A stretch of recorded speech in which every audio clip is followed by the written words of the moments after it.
नमस्कार दोस्तों, आप पढ़ रहे हैं कक्षा 10वीं एनसीईआरटी गणित। आज हम पढ़ेंगे प्रश्नावली 5.1। तो देखिए, प्रश्न क्रमांक 4 के हम 8 सवाल तक हल कर चुके हैं। आज हम देखेंगे बाकी बचे 7 क्वेश्चन जो हैं उनको हल करेंगे, तो ध्यान से समझना। तो देखिए, प्रश्न 4 में करना क्या है, निम्नलिखित में से कौन से एपी हैं। देखिए, हमें श्रेणी दी गई है, अब हमें पता करना है यह समांतर श्रेणी है या नहीं, क्योंकि एपी को हम हिंदी में कहते हैं समांतर श्रेणी। और यदि कोई समांतर श्रेणी है तो आपको सार्वंतर ज्ञात करना है और इसके 3 पद और भी ज्ञात करने हैं। तो हम कैसे ज्ञात करते हैं, अभी तक हम इसके 8 सवाल कर चुके हैं, आपको समझ आ गए होंगे। अब देखते हैं आगे 9वां सवाल है 1 3 9 27 डैश। अब हमें चेक करना होगा सबसे पहले यह एपी है या नहीं। तो हम कैसे चेक करते हैं, हम यहाँ अंतर देखते हैं, दूसरे में से पहला पद घटाते हैं और देखते हैं कितना आता है। तीसरे में से दूसरा पद घटाते हैं और यहां भी देखेंगे कितना आएगा। फिर चौथे में से तीसरा पद घटाएंगे। यदि तीनों जगह एक सा आ गया तो इसका मतलब है कि यह एक समांतर श्रेणी या एपी है, अन्यथा एपी नहीं है। तो देखिए, सबसे पहले हम दूसरे में से पहला पद घटाएंगे, 3 में से 1 को घटाना होगा तो कितना आया 2। फिर हम तीसरे में से दूसरा पद 9 में से 3 को घटाएंगे तो कितना आएगा, फिर 6 आएगा। फिर हम चौथे में से तीसरा पद 27 में से 9 को घटाएंगे, 18 आएगा। अब देखिए, तीनों जगह अलग अलग उत्तर आया, तो फिर हम क्या कहेंगे, ये तीनों आपस में बराबर नहीं है। तो हमने लिखा चूंकि a2 - a1 a3 - a2 और a4 - a3 ये आपस में क्या नहीं है, बराबर नहीं है। जब ये बराबर नहीं है तो इसका मतलब है कि जो यहाँ श्रेणी है वो एपी नहीं है। इस प्रकार से 9वां सवाल कंप्लीट हुआ।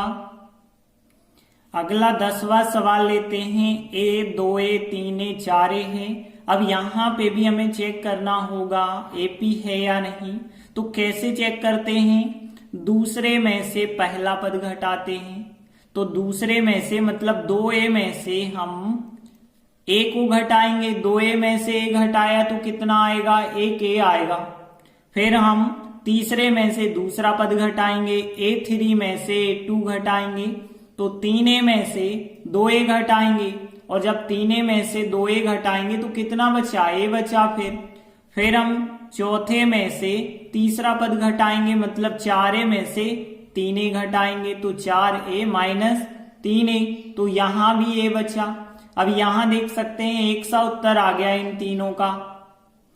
तो हम क्या लिखेंगे, चूंकि a2 - a1 बराबर a3 - a2 बराबर a4 - a3 और ये तीनों के तीनों स्मॉल a के बराबर हैं, अतः हम कह सकते हैं यह एक एपी है। अतः यह एक एपी है।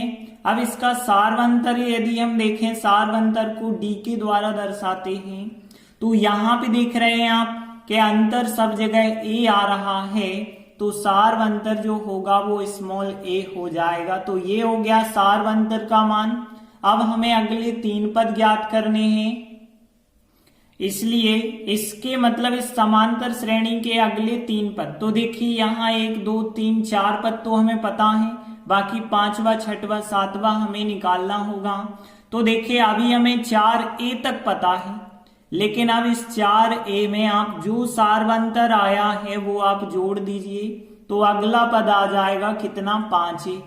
और फिर इसके बाद 5a जो आया, इसमें फिर सार्वंतर को आप जोड़ दीजिए तो कितना आ जाएगा, 6a आ जाएगा। फिर जो 6a आया, इस 6a में फिर सार्वंतर a जोड़ दीजिए तो 6a और 1a 7a हो जाएंगे।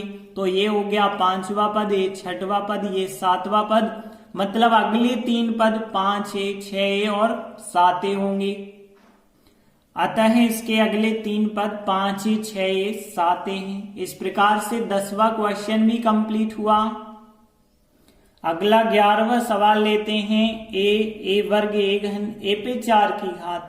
यहां भी हमें चेक करना है, तो हम बिल्कुल वही चीज निकालेंगे। पहले दूसरे में से पहला पद घटाएंगे, तो ए वर्ग में से ए को घटाना पड़ेगा। अब देखिए ए वर्ग में से घट तो नहीं सकता है, क्योंकि घातें एक सी होनी चाहिए, तभी हम घटा सकते हैं। लेकिन यहाँ एक चीज जरूर कर सकते हैं, यहाँ ए और यहाँ ए कॉमन हो जाएगा। यहाँ ए वर्ग था, एक ए कॉमन निकल गया तो एक ए बचा होगा। फिर माइनस है तो माइनस, अब यहाँ ए है और ए कॉमन निकल जाए तो यहाँ कुछ नहीं बचा, मतलब एक बचा होगा। अब हम आगे तीसरे में से दूसरा पद घटाएंगे, तो तीसरा पद कितना है? ए घन में से ए वर्ग घटाएंगे। अब यहां भी घटा तो नहीं आप सकते हैं, लेकिन कुछ कॉमन जरूर निकलता है। ए घन और ए वर्ग में से ए वर्ग आप कॉमन ले सकते हैं। 3 की घात है, लेकिन 2 की घात कॉमन लेंगे तो 1 की घात बच जाएगी। माइनस का माइनस लिखा, ए वर्ग है, ए वर्ग ही कॉमन ले लिया जाए तो यहां कुछ नहीं बचेगा, मतलब 1। फिर हम चौथे में से तीसरा पद घटाएंगे। अब चौथा पद क्या है? ए पे 4 की घात माइनस तीसरा पद क्या है? ए पे 3 की घात। अब यहां भी घटा तो नहीं सकते हम, लेकिन कॉमन जरूर ले सकते हैं। यहाँ 4 की, यहाँ 3 की, तो 3 की घात कॉमन। 4 की थी लेकिन 3 की कॉमन निकली तो एक ए बचा। माइनस का माइनस, 3 की घात है और 3 की घात ही कॉमन निकाल दें तो कुछ नहीं बचेगा, मतलब 1। तो यहाँ इस प्रकार से अंतर निकालेंगे। अब देखिए यहाँ a-1, यहाँ a-1 तो बिल्कुल एक सा था, लेकिन यहाँ इनटू में a, यहाँ a वर्ग, यहाँ a घन, इस वजह से ये अलग अलग आ रहे हैं। तो हम कह सकते हैं ये तीनों बराबर नहीं है। तो हमने लिखा ये तीनों बराबर नहीं है, अतः यह एक समांतर श्रेणी नहीं है।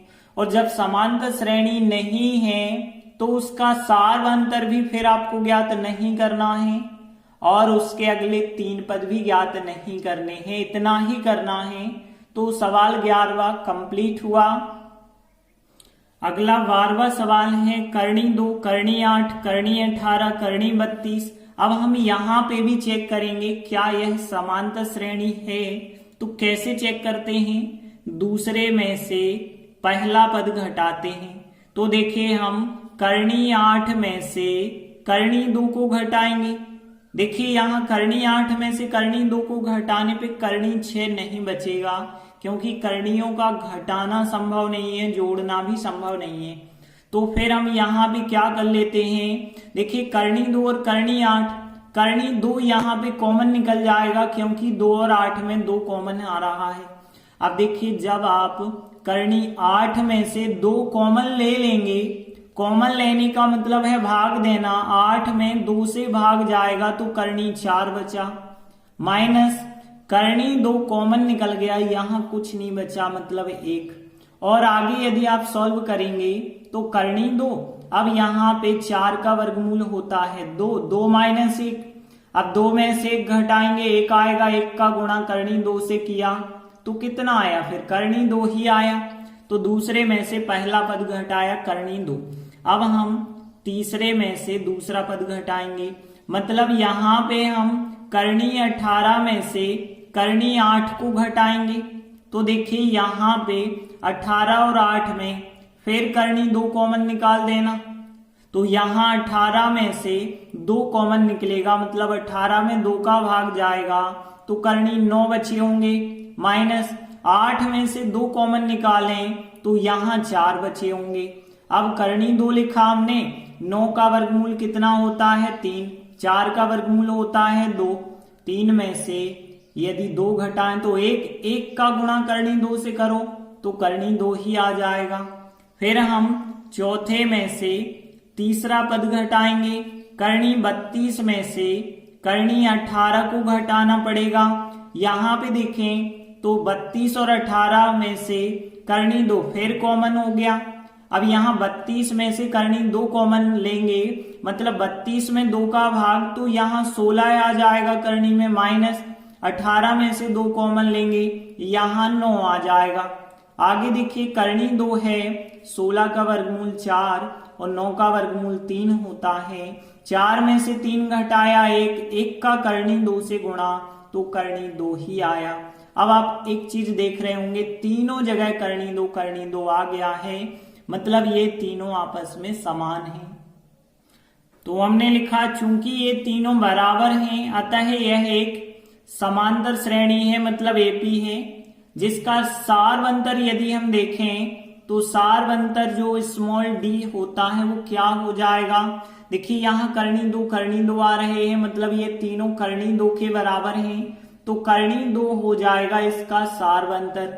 अब हमें इसके अगले 3 पद भी तो ज्ञात करने हैं, तो इसलिए इसके अगले 3 पद कैसे आप निकालेंगे। देखिए अभी करनी 32 तक हमें पता है, करनी 32 के आगे निकालना है, तो करनी 32 में आप यहाँ पे जो सारवंतर आया है करनी 2 वो जोड़ दीजिए। अब देखिए करणियों का जोड़ना नहीं होता है संभव, कैसे आप संभव करेंगे। यहाँ पे देखिए कुछ संख्या कॉमन हो सकती है, तो करनी 2 कॉमन हो जाएगा। अब यहाँ पे 32 था, करनी 2 कॉमन हुआ, तो करनी 16 बचे फिर, क्योंकि भाग देना होता है कॉमन, और करनी 2 कॉमन निकाल लिए, तो यहाँ पे बचा होगा 1। अब देखिए यहाँ करनी 2 लिखे, 16 होता है 4 का, और फिर जो है 1 का 1 लिखा, और फिर यहाँ पे 4 और 1 5 का गुणा करनी 2 से, तो 5 करनी 2 आ गया। फिर आगे देखिए यहाँ पे अब 5 करनी 2 जो आया है, इस 5 करनी 2 में हमें सारवंतर करनी 2 फिर जोड़ देना है। तो देखिए 5 करनी 2, यहाँ कुछ नहीं लिखा मतलब 1, तो 5 करनी 2 और 1 करनी 2 हो जाएंगे 6 करनी 2। और आगे देखिए 6 करनी 2 जो आया है, उस 6 करनी 2 में हम 1 करनी 2 और जोड़ देंगे, तो यहाँ 6 और 1 7 करनी 2 हो जाएंगे। इस प्रकार से 3 पद ज्ञात होंगे। देखिए यहाँ यदि आप करनी 2 कॉमन भी कर दें तो 5 प्लस यहाँ 1 बचा होगा, 5 और 1 6 करनी 2 ही होंगे। और यहाँ पे करनी 2 कॉमन करेंगे तो यहाँ 6 और यहाँ 1 बचा होगा, तो 6 और 1 7 करनी 2 हो जाएंगे। अतः इसके अगले 3 पद क्या हो जाएंगे, 5 करनी 2, 6 करनी 2 और 7 करनी 2 हो जाएंगे, ये हो जाएंगे। लेकिन आप उत्तर माला में मिलाएंगे तो ये नहीं आ रहा है, और इसे सरल कर दें यदि आप, मतलब यहाँ पे 5 को यदि आप अंदर ले जाते हैं तो यहाँ पे 5 जब अंदर जाएगा तो उसका वर्ग हो जाएगा 25, 25 दूनी 50 आएगा, तो 1 हो जाएगा करनी 50। 6 जब अंदर जाएगा तो 6 का वर्ग 36 हो जाएगा, और 36 दूनी 72 हो जाएंगे। और यहाँ पे 7 जब अंदर जाएगा तो वो वर्ग होके 49, 49 दूनी यहाँ पे 98 हो जाएगा। तो इस प्रकार से आपके अगले 3 पद ज्ञात हो जाते हैं। तो 12वां सवाल भी कंप्लीट हुआ। अगला 13वां सवाल देखिए, करनी 3, करनी 6, करनी 9, करनी 12 है। यहाँ पे भी हमें चेक करना है ये समांतर श्रेणी है भी या नहीं। तो हम सबसे पहले दूसरे में से पहला पद घटाएंगे, मतलब A2 में से A1, करनी 6 में से करनी 3। अब देखिए यहाँ घटाना तो संभव नहीं है करनियों का, लेकिन 3 और 6 में से करनी 3 तो कॉमन हो सकते हैं। अब यहाँ पे 6 था, 3 कॉमन ले लिए, तो यहाँ पे 6 में 3 का भाग जाएगा, 2 बचे अंदर, माइनस करनी 3 है, करनी 3 ही कॉमन निकल जाए, कुछ नहीं बचा होगा 1।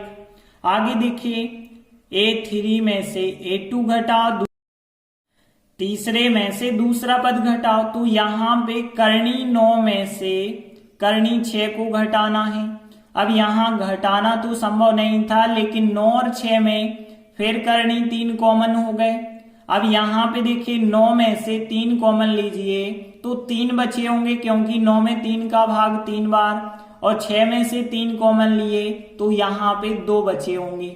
अब इसे आगे और सॉल्व नहीं कर सकते, तो इतना ही लिखा। अब हमने चौथे में से तीसरा पद घटाया, कर्णी 12 में से कर्णी 9 को घटाएंगे तो यहाँ पे ध्यान देना 12 और 9 घटा नहीं सकते, हम कर्णी में हैं। कॉमन यहाँ पे कर्णी 3 आएगा।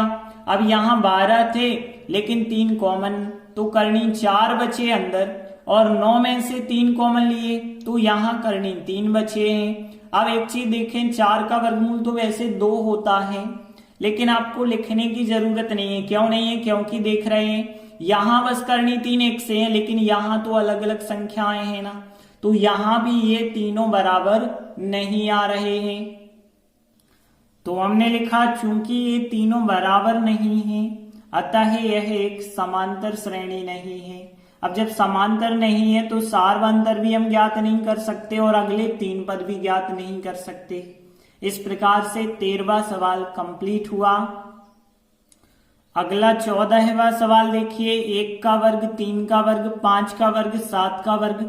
देखिए यहाँ पे वर्ग लगे हैं तो पहले हम इन वर्गों को सॉल्व कर दें। 1 का वर्ग 1 होगा, 3 का वर्ग 9 होगा, 5 का वर्ग 25 हो जाएगा, 7 का वर्ग 49 और फिर डेड डैश लगा देते हैं। अब हम इस श्रेणी को चेक कर रहे हैं तो सबसे पहले दूसरे में से पहला पद आपको घटाना पड़ेगा और दूसरा मतलब 9 में से 1 को घटाएंगे तो कितना आएगा 8। फिर हम तीसरे में से दूसरा पद घटाएंगे मतलब 25 में से 9 को घटाएंगे तो कितना आ जाएगा 16 आएगा। फिर हम चौथे में से तीसरा पद घटाएंगे मतलब 49 में से 25 को घटा देंगे और यदि 49 में से 25 को घटाते हैं तो कितना आया 24। ये तीनों बराबर नहीं आ रहे हैं।